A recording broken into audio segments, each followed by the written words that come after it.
वैसे तो महाराज जी की प्रत्येक शिक्षा आपके लिए बहुत महत्वपूर्ण होती है, लेकिन जीवन में बड़े मुकाम को हासिल करने के लिए भी महाराज जी द्वारा बताई गई कुछ विशेष शिक्षाएं हैं जो कि आज के इस क्रमांक में आपको बताएंगे और जिनके फलस्वरूप आप अपने जीवन में बड़े से बड़े मुकाम को भी बड़ी सरलता से हासिल कर सकते हैं। और बहुत से ऐसे महाराज जी के अनन्य भक्त हुए हैं जिन्होंने इस बात को सच साबित करके दिखाया है। तो आज के क्रमांक में हम बताएंगे आपको ऐसे ही महाराज जी द्वारा बताई अद्भुत बातें जिनसे आप अपने जीवन में हर सुख सुविधा को आसानी से हासिल कर सकते हैं। तो आइए क्रमबद्ध तरीके से बात कर लेते हैं उन्हीं तथ्यों पर। आइए बात करते हैं पहले मुख्य तथ्य के ऊपर जो कि महाराज जी अपने अनन्य भक्तों को बताते हैं। महाराज जी कहते हैं कि जीवन में जब भी आप तरक्की और समृद्धि के लिए प्रयास कर रहे होते हैं तो उसके लिए आप जीवन में महाराज जी की शिक्षाओं को अपने जीवन में, अपने मूलभूत जीवन में लेकर आएं तो आपके जीवन में सभी प्रकार की जो सुख सुविधाएं हैं, जो भौतिक चीजें आप ईश्वर से चाहते हैं, वो सारे भौतिक स्वरूप आपको आसानी से प्राप्त हो जाते हैं।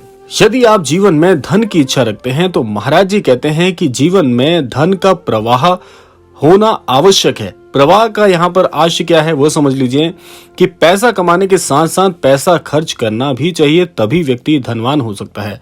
बहुत से लोगों में एक आदत होती है कि केवल धन को केवल और केवल संरक्षित करते रहते हैं, अपने जीवन में सुख सुविधाओं का बिल्कुल भी आनंद नहीं लेते हैं। तो ये एक गलत बात है। महाराज जी कहते हैं कि जितना आप कमाते हैं उसी के अनुरूप जीवन में खर्च करना भी सीखिए, क्योंकि जब तक जो धन का कलश है वे खाली नहीं होगा तो फिर पुनः भरेगा कैसे, कहने का आशय यह है। तो इसीलिए धन के प्रवाह को आप मस्तिष्क में लेकर कार्य करें, आपके जीवन में धन की कभी भी कमी नहीं होगी, ऐसा महाराज जी बताते हैं।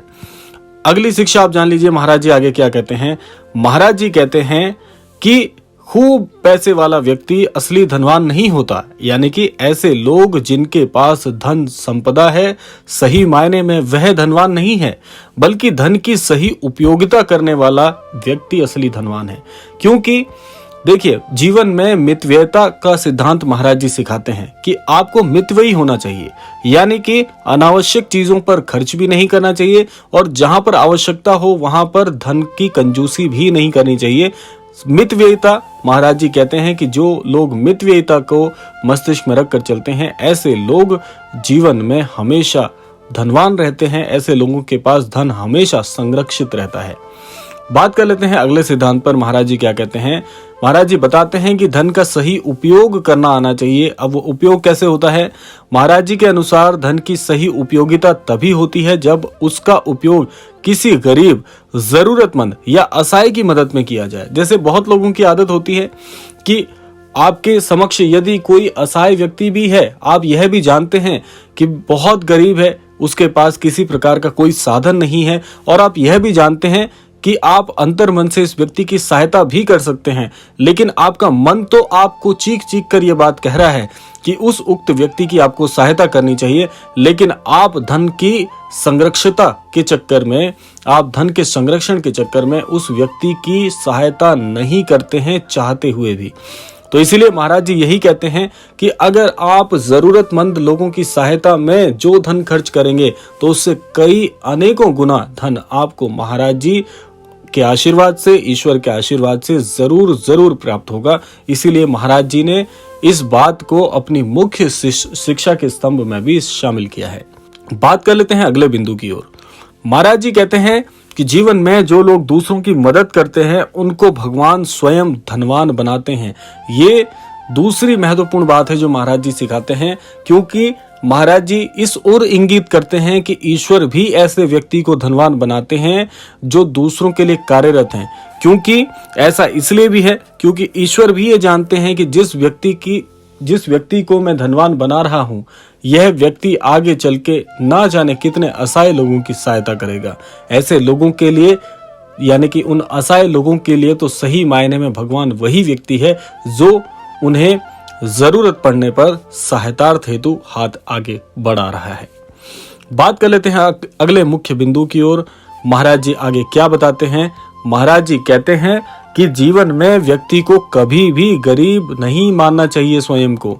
वे बहुत से लोगों की आदत होती है कि जीवन में आज जो सब कुछ आपके पास है उस पर भी आप ईश्वर की धन्यवाद करने की बजाय स्वयं को बहुत ही क्षीण मान लेते हैं।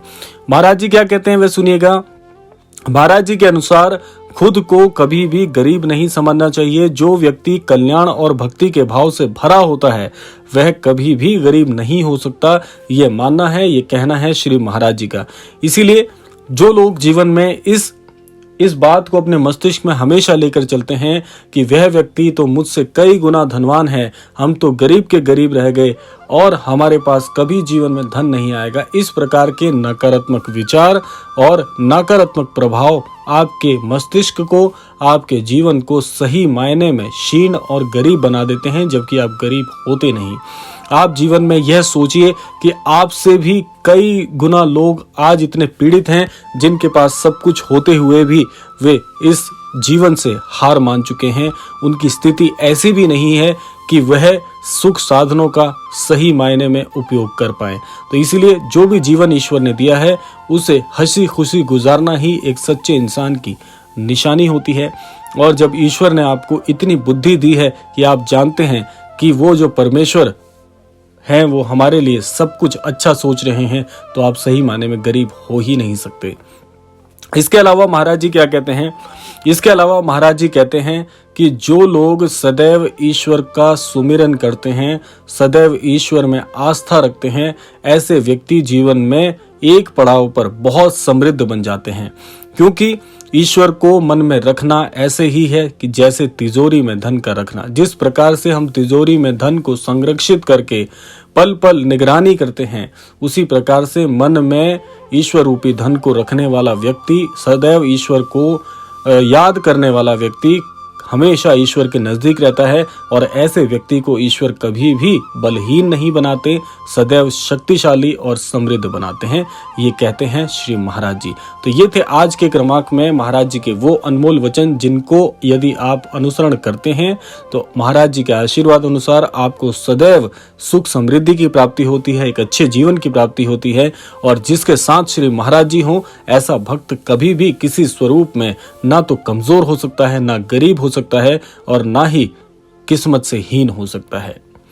तो ये था आज का अद्भुत क्रमांक। आशा करते हैं आज का क्रमांक आपको अवश्य ही पसंद आया होगा। इसी कामना के साथ विदा लेने का समय भी आ गया है।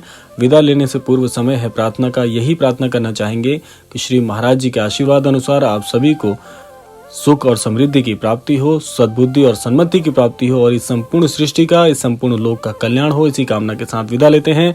मिलते हैं अगले क्रमांक में। तब तक के लिए जय श्री राम, जय गुरुदेव, जय उत्तराखंड।